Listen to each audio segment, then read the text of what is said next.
টক মিষ্টি স্বাদের লাল টুকটুকে টমেটোর মিষ্টি, তুলার মতো নরম, দেখতে যতটা লোভনীয় খেতেও দারুণ হয়েছে। টমেটো দিয়ে এই মিষ্টি বানাতে যেয়ে কত বড় একটা ভুল করলাম সেটাই থাকবে এই ভিডিওতে। দেখতে থাকুন, আমার সাথেই থাকুন পুরো ভিডিওটিতে। আসসালামু আলাইকুম, বৃষ্টি ব্লগ এর রেসিপি থেকে আমি বৃষ্টি বলছি। সবাই কেমন আছেন? আশা করি নিশ্চয়ই ভালো আছেন। আমিও আলহামদুলিল্লাহ ভালো আছি। আমার ভিডিওটি যে যেখান থেকে দেখতেছেন কাছে ও দূরে তাদের অসংখ্য ধন্যবাদ। ভিডিও দেখার সময় একটা লাইক দিয়ে ভিডিও দেখবেন, ফুল ওয়াচ করবেন আর আমার ইউটিউব চ্যানেলটা সাবস্ক্রাইব করবেন। এই লাল লাল টমেটো দিয়েই আজকে টমেটো মিষ্টি বানাবো। টমেটো দিয়ে যে মিষ্টি বানানো যায় এটা না বানাইলে বুঝতামই না। যেমন দেখতে সুন্দর তেমন খেতেও দারুণ। তো টমেটোগুলো আমি পিস করে কেটে ব্লেন্ড করে নিয়েছি। একটা ছাঁকনির সাহায্যে আমি ছেঁকে নিচ্ছি। ব্লেন্ডারে যত ব্লেন্ড করা হোক না কেন সাবা কিন্তু রয়ে যায়, তো আমি ছাঁকনি দিয়ে ছেঁকে শুধু জুসটাই নিব আর সাবাগুলো ফেলে দেব। জুসটা নিয়েছি, এখন আমি এক এক করে সবগুলো উপকরণ দিয়ে দেব। প্রথমে আমি দিয়ে দেব 1 কাপ গরুর দুধ। ভিডিওর শুরুতেই বলেছিলাম আমার ভুল হয়েছে, ভুলটা আমার এখানেই।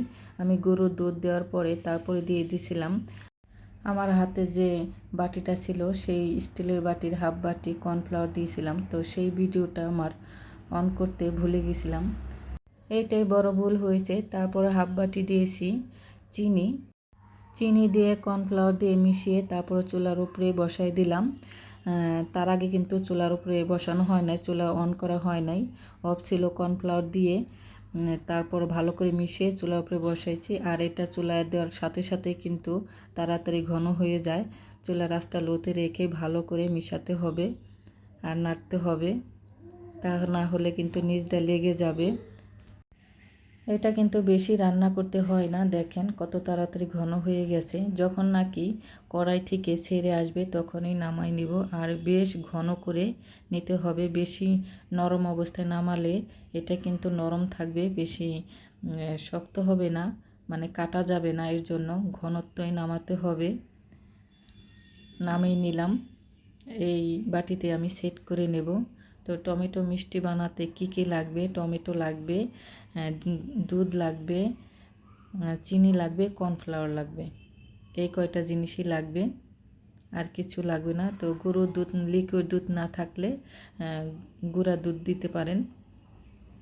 এখন আমি ঠান্ডা হওয়ার জন্য রেখে দিব। ঠান্ডা হয়ে গেছে, দেখেন বাটি থেকে একাই ছেড়ে দিচ্ছে। কালারটা কত সুন্দর হয়েছে। আমি একটা চাকু দিয়ে পিস পিস করে কেটে নিচ্ছি। এখনই যা লাগছে না, দেখতে যতটা সুন্দর খেতেও কিন্তু দারুণ হয়েছে, তুলার মতন তুলতুলে নরম। এখন আমি এই মিষ্টিগুলো গুঁড়া দুধ দিয়ে একটু কোট করে নেব। মিষ্টি কিন্তু এখন এমনিতেই খাওয়া যাবে, তো গুঁড়া দুধ দিয়ে নিলে একটু সুন্দর দেখা যায় আর গ্রানটাও ভালো হয়। এটা অপশনাল, না দিলে না দিতে পারেন। হয়ে গেল টমেটো মিষ্টি, তুলার মতো নরম তুলতুলে। দেখেন কত সুন্দর হয়েছে। ভিডিওটি যদি ভালো লাগে লাইক কমেন্ট করবেন, শেয়ার করবেন, আমার ইউটিউব চ্যানেলটা সাবস্ক্রাইব করবেন। আর ফেসবুক পেজটা যারা দেখতেছেন প্লিজ আমার ফেসবুক পেজটা সবাই ফলো দিবেন। আমার রেসিপিগুলো কেমন লাগে সুন্দর মতামত কমেন্টে জানাবেন। ভিডিওতে যদি কোনো ভুল হয়ে থাকে অবশ্যই ক্ষমার দৃষ্টিতে দেখবেন। তো সবাই ভালো থাকবেন, সুস্থ থাকবেন। দেখা হবে নতুন আর একটা ভিডিওতে। ভালো থাকেন, সুস্থ থাকেন। ভিডিওটি কেমন লাগলো কমেন্টে জানাবেন। আল্লাহ হাফেজ।